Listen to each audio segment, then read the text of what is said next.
तो अब आते हैं हॉल हेराल्ड प्रोसेस पे, जो कि हमारा तीसरा और आखिरी स्टेप है रिडक्शन का। वैसे हॉल हेराल्ड प्रोसेस के बाद एक और चीज़ होती है जो कि सिलेबस में नहीं है, पर अगर कोई करना चाहे वो हूप्स प्रोसेस के थ्रू जो हमारा एल्यूमिनियम आता है वो 99.5% प्योर होता है, तो उसको 99.9% प्योर करने के लिए हूप्स प्रोसेस यूज़ होता है।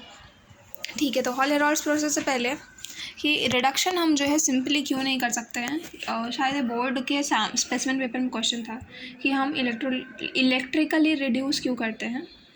रीज़न है इसका कि Al2O3 जो है उसके पास वो बहुत ही ज़्यादा हाईली स्टेबल बन जाता है ऑक्साइड ऑक्सीजन के साथ जब वो रिएक्ट करता है, और उसके पास स्ट्रॉन्ग एफिनिटी होती है ऑक्सीजन के लिए।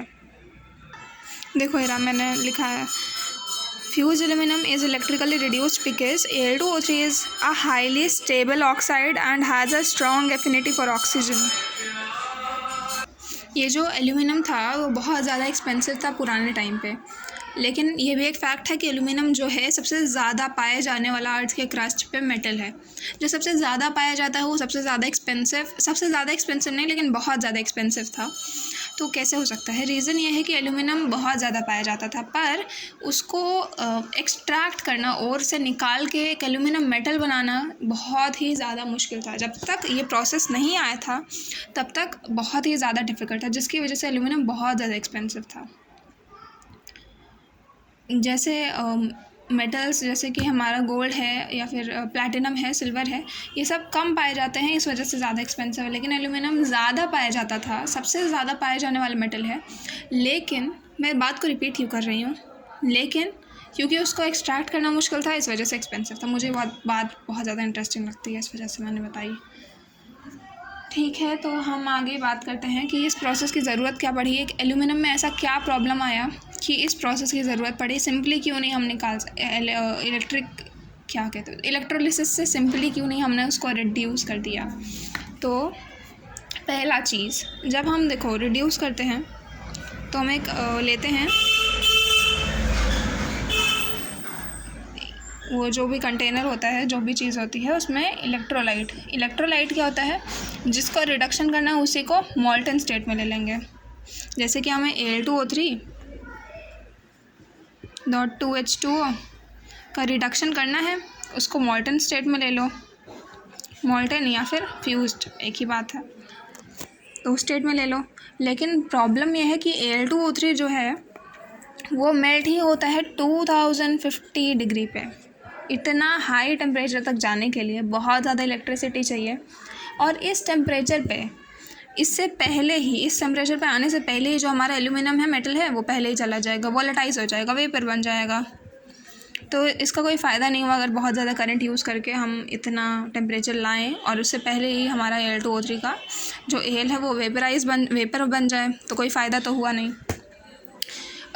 दूसरा रीज़न ये है कि अगर हम किसी तरह, चलो मान लो इसको वेपराइज ना होने दे किसी केमिकल की मदद से, फिर किसी कुछ भी तरीका निकाल के इसे वोलेटाइज ना होने दें, फ्यूज्ड फॉर्म में इधर ले आएँ, लेकिन मॉल्टन एल्यूमिनियम इतना ज़्यादा बैड कंडक्टर है इलेक्ट्रिसिटी का कि वो रिड्यूस होगा ही नहीं। रिड्यूस करने के लिए आयंस को कैथोड एनोड पे भी तो जाना पड़ेगा, लेकिन वो होगा ही नहीं, क्योंकि एल्यूमिनियम इतना बेकार कंडक्टर है इलेक्ट्रिसिटी का। एल्यूमिनियम बहुत अच्छा कंडक्टर है इलेक्ट्रिसिटी का सॉलिड स्टेट में, इसी वजह से एल्यूमिनियम के वो बनते हैं, वायर्स बनते हैं, जो कि कॉपर और एल्यूमिनियम की फिज़िक्स में पढ़ा है ना, वायर बनते हैं। तो लेकिन मॉडर्न स्टेट में उतना ही ख़राब ये है कंडक्टर। तो इसको सॉल्व करने के लिए हम दो चीज़ डालते हैं इस इलेक्ट्रोलाइट में, उसका नाम है क्रायोलाइट और फ्लोरस्पार। तो इसको मैं लिख लेती हूँ। हम इलेक्ट्रोलाइट में 3 चीज़ यूज़ करते हैं। Al2O3 तो यूज़ करेंगे ही, बॉक्साइट तो यूज़ करेंगे ही, फिर हम यूज़ करते हैं उसके साथ क्रायोलाइट और फ्लोरस्पार। रेशियो क्या होता है इसका, 1:3:1 के रेशियो में, बाई वेट रेशियो होता है। ठीक है, क्रायोलाइट का फॉर्मूला है Na3Al(F6) और इसका है CaF2। अब इसको क्यों यूज़ करते हैं और इसका फ़ायदा क्या है उसको भी जान लेते हैं। क्रायोलाइट क्या करता है, जो हमारा फ्यूजन पॉइंट है फिर मेल्टिंग पॉइंट है वो 2050 डिग्री रहता है, उसकी जगह 950 डिग्री सेल्सियस बना देता है। तो एक एडवांटेज हुआ, ज़्यादा करंट नहीं वेस्ट होगा और वोलेटाइज नहीं होगा अपना एल्यूमिनियम जो भी है। तो हमारा 2050 डिग्री सेल्सियस की जगह जो फ्यूजन पॉइंट है वो 950 डिग्री सेल्सियस बन जाएगा। और CaF2 और CaF2 और ये Na3LF6 क्या करेंगे, इन्हांस करते हैं मोबिलिटी, मतलब कि कंडक्टिविटी या फिर मोबिलिटी, जो वर्ड अच्छा लगे। ये दोनों के जो आयंस होंगे वो हमारे इलेक्ट्रोलाइट का जो मिक्सचर है उसकी कंडक्टिविटी बढ़ाएंगे। तो ये दोनों इनका फ़ायदा है। हम क्या करते हैं इसमें, ये जो हम ऐसा लिए हैं ऐसा कंटेनर, जिसको मैं बड़ा बना देती हूँ।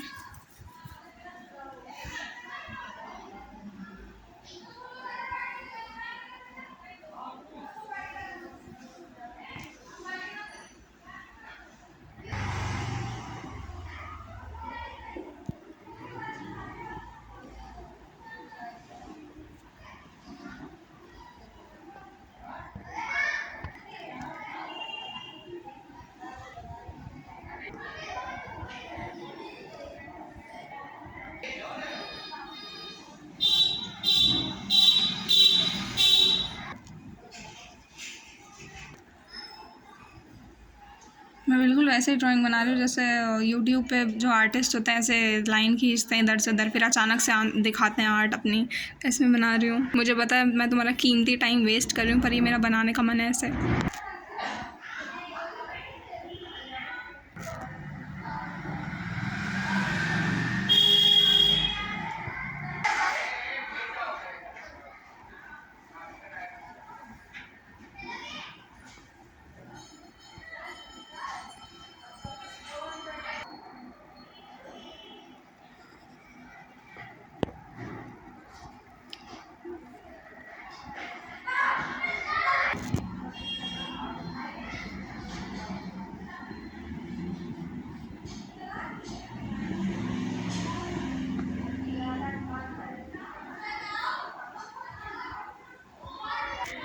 तो ये रही हमारी आर्ट, ठीक है। यहाँ पर मैंने जगह निकाली है क्योंकि ये जगह निकली रहती है उसके लिए। एल्यूमिनियम जो हमारा बनेगा, एल्यूमिनियम बनेगा ना, आखिरी स्टेप है, तो यहाँ पर आके डूब के कैसे बह के यहाँ पर नीचे आ जाए, क्योंकि ये हैवी होता है तो नीचे डिपॉजिट होगा तो यहाँ निकल आएगा। अब अच्छा सा डायग्राम दिखाती हूँ बुक का। ये है ढंग का डायग्राम। ये हमारे जो ऐसे हैं ये कार्बन के रॉड्स हैं जो कि एनोड हैं। ये कार्बन की लाइनिंग है, यहाँ पर ब्राउन कलर की जो दिख रही है वो कार्बन की जो लाइनिंग है वो हमारी कैथोड की तरह काम करेगी। हमने इसे तार को जोड़ा है, देखो तार को जोड़ा है, एनोड और कैथोड को तार से जोड़ा है ताकि करंट दौड़ सके, जो भी हो सके। हमने ये मिक्सचर है इलेक्ट्रोलाइट का मिक्सचर, जिसमें हमने Al2O3 Na3LF6 और CaF2 को इकट्ठे मिक्स करके डाला है। ऊपर से हमने क्या किया है, कोक को स्प्रिंकल किया है, जो कि मैंने अभी डायग्राम में नहीं किया है पर अभी कर दूँगी। नीचे जो है रिएक्शन होने के बाद, सब कुछ होने के बाद यहाँ पर क्या हो रहा है, एल्यूमिनियम डिपॉजिट हो रहा है और यहाँ बाल्टी में गिर जा रहा है। तो ये है हमारा डायग्राम। अब हम सबके रीजंस पढ़ लेते हैं क्यों यूज़ होता है सब कुछ।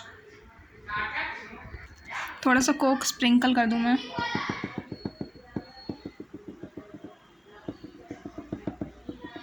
अब सबका रीज़न समझना पड़ेगा कि कोक क्यों स्प्रिंकल किया, एनोड 3 क्यों है, 3 या फिर और यूज़ करना ज़्यादा अच्छा रहेगा, और एनोड को रिप्लेस क्यों करना पड़ता है, और भी कुछ क्वेश्चंस होंगे तो उसको हमें अभी पढ़ना है, ठीक है। हमने 2 रीज़न पढ़ लिए हैं कि क्रायोलाइट का और फ्लोर्सपर का यूज़ क्या है। क्रायोलाइट क्या करता है, फ्यूजन पॉइंट को कम करता है, कंडक्टिविटी बढ़ाता है। फ्लोर्सपर कंडक्टिविटी बढ़ाता है या फिर मोबिलिटी बढ़ाता है। अब हमारा आता है तीसरा रीज़न, जो कि है कि हमने कोक को ऊपर क्यों पाउडर जो कोक है उसको स्प्रिंकल क्यों किया है। देखो जो कार्बन के एनोड्स हैं इतना हीट हो जाएंगे इलेक्ट्रिसिटी की वजह से कि ये जल सकते हैं, तो ताकि ये जले ना, इस वजह से हमने कोक को लगा दिया है या फिर स्प्रिंकल कर दिया है। और दूसरा रीज़न ये है कि हीट लॉस जो रेडिएशन के थ्रू होगा वो नहीं होगा, क्योंकि हमें हीट ही चाहिए। अगर हीट लॉस हो जाएगी तो बिजली का बिल आएगा ज़्यादा, और मतलब इकोनॉमिक नहीं होगा ना अगर ज़्यादा हीट वेस्ट ही हो गई। ठीक है, और हमारा फिर चौथा है कि चौथा है शायद, चौथा है कि ग्रेफाइट का जो एनोड है वो हमने ज़्यादा क्यों यूज़ किया है और हमें रिप्लेस क्यों करना पड़ता है। देखो, ये जब पूरा यहाँ पर इलेक्ट्रिसिटी आएगी, सब कुछ रिएक्शन होगा तो एल्यूमिनियम तो होगा डिपॉजिट, लेकिन ऑक्सीजन गैस भी इवॉल्व होगी। तो ऑक्सीजन गैस इवॉल्व होती है तो ये जो कार्बन के एनोड्स हैं उसके साथ रिएक्ट करके कार्बन मोनोऑक्साइड या फिर कार्बन डाइऑक्साइड बना देती है, जिसकी वजह से ये एनोड जो है कंज्यूम कर लेता है ऑक्सीजन और फिर उड़ जाता है गैस बन के। तो जब ये इसका जो कार्बन है वो ऑक्सीजन लेके चला जाएगा तो ये छोटा होता रहेगा साइज़ में। तो इस वजह से ज़्यादा भी लिया है क्योंकि ऑक्सीजन कंज्यूम कर लेगा, और इसे रिप्लेस भी करना पड़ता है क्योंकि ऑक्सीजन कंज्यूम कर लेगा। ठीक है, फिर आगे देखती हूँ कि आगे क्या देखना है। अब आती है आखिरी चीज़ जो कि है रिएक्शन। इसमें कौन सी चीज़ एनोड के पास, कौन सी चीज़ कैथोड के पास जाएगी और कैसा रिएक्शन होगा उसे पढ़ना है।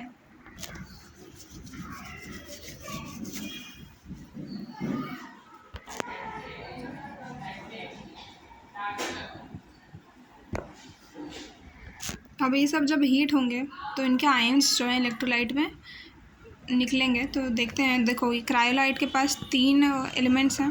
पहला है सोडियम, तो हमने लिख लिया सोडियम Na+1।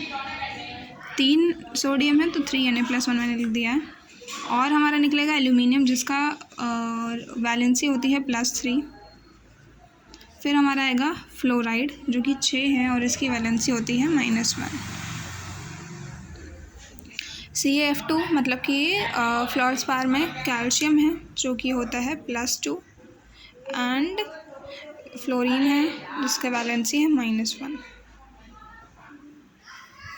फिर आता है अपना एल्यूमिना Al2O3। एल्यूमिनियम की जो वैलेंसी है वो फिर से है +3, 2 एल्यूमिनियम है, और ऑक्सीजन की वैलेंसी होती है -2। कितने ऑक्सीजन है? 3 ऑक्सीजन। तो हमारे पास टोटल ये सारे ये जो भी हैं सारे आयन्स हमें मिल जाएंगे। अब देखना ये है कि कौन सा जाएगा कैथोड पे, कौन सा जाएगा एनोड पे और कौन सा रह जाएगा। देखो, कैथोड होता है नेगेटिव, एनोड होता है पॉजिटिव। अब इसको याद कैसे रखें? NCr and PaO। PaO मतलब पाव जो कि बन होता है। NCr का कुछ फॉर्मूला होता है वो मुझे याद नहीं है, बस फॉर्मूला कह रही हूँ, कैसे फुल फॉर्म होता है वो मुझे याद नहीं आ रहा है। NCr मतलब negative cathode reduction, N for negative, C for cathode, R for reduction, ये फिजिक्स वाला ने बताया है। PaO पाव मतलब पॉजिटिव एनोड ऑक्सीडेशन। तो इससे याद नहीं करना पड़ता वरना बहुत कन्फ्यूजन होती है कि नेगेटिव क्या है, रिडक्शन कहाँ पर होगा। तो इतना हो गया कि नेगेटिव होता है कैथोड और कैथोड पे होता है रिडक्शन, पॉजिटिव होता है एनोड और एनोड पे होता है ऑक्सीडेशन।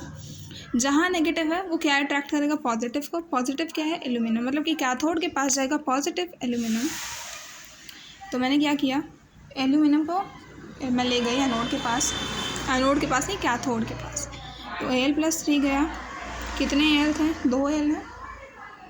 तो जब 2 जाएंगे टोटल कितने? 3 2 से 6 आयन्स प्लस 6 इलेक्ट्रॉन लेगा बैलेंस होने के लिए, और बन जाएगा 2 Al। ये नीचे आके डिपॉजिट हो जाएगा यहाँ पर क्योंकि हैवी होता है ना।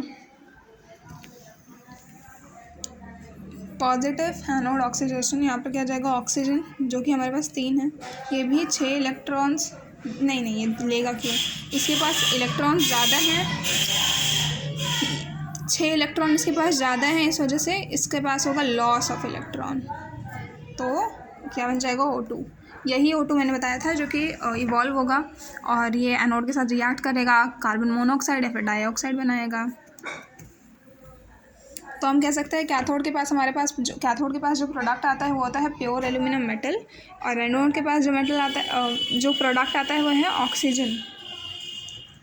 ठीक है, फिर हमारा चैप्टर ख़त्म। याद रखना है कि ये ग्रेफाइट का है ये एनोड, और ये कार्बन जो लाइनिंग है, ये जो मैंने लाइनिंग बनाई थी, ये जो है अपनी है कैथोड। तो यहाँ पर होगा हमारा NCR मतलब कि NC नेगेटिव क्या था, रिडक्शन, और यहाँ पर हो रहा है ऑक्सीडेशन। दैट्स इट, खत्म हो गया चैप्टर। चैप्टर नहीं खत्म हुआ, एलॉयज़ भी है, पर तुमने जितना बताया था वो खत्म हो गया।